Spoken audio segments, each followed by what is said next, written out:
There's a lot of drama with technology, really. Mean words. Girls could be very, very mean.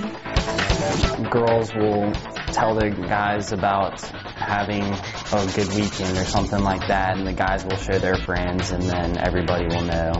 90% of all 8 to 18-year-olds have viewed internet pornography. Welcome to the new frontier of parenting in this high-tech world.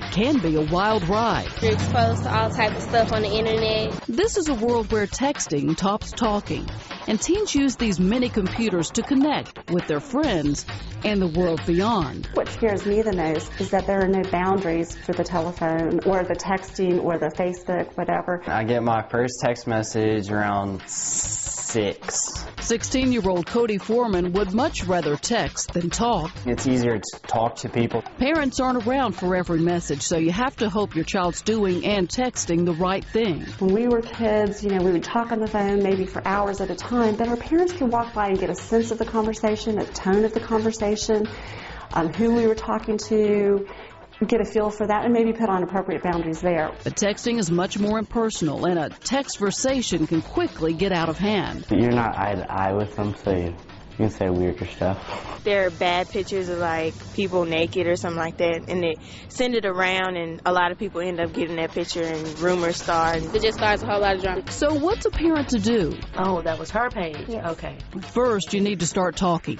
Open a dialogue with your kids.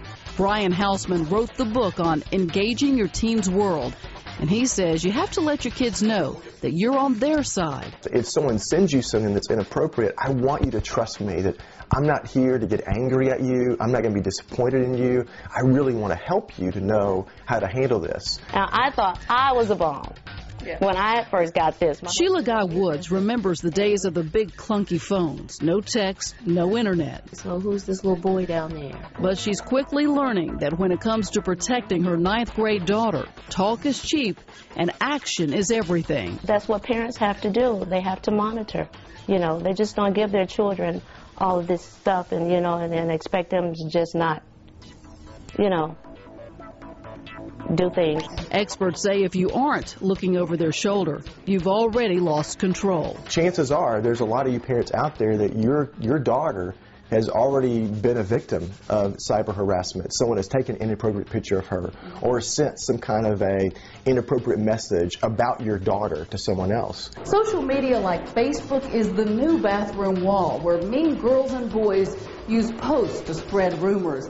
The problem is, once it's on the World Wide Web, you can't just paint over it or wipe it off. It's there forever. There's always a bunch of stuff that happens on Facebook that gets brought into school. And get this, Hausman says 64% of teens admit that they've done things online they don't want their parents to know about.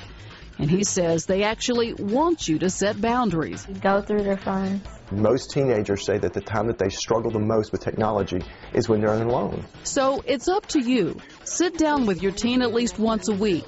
Review a log of their text, social media, and computer usage. Not because we distrust you, but because we all want to be on the same page of using this stuff appropriately. And you may be surprised to know how the surveillance makes your kids feel. I just feel very protected by my father and my mother.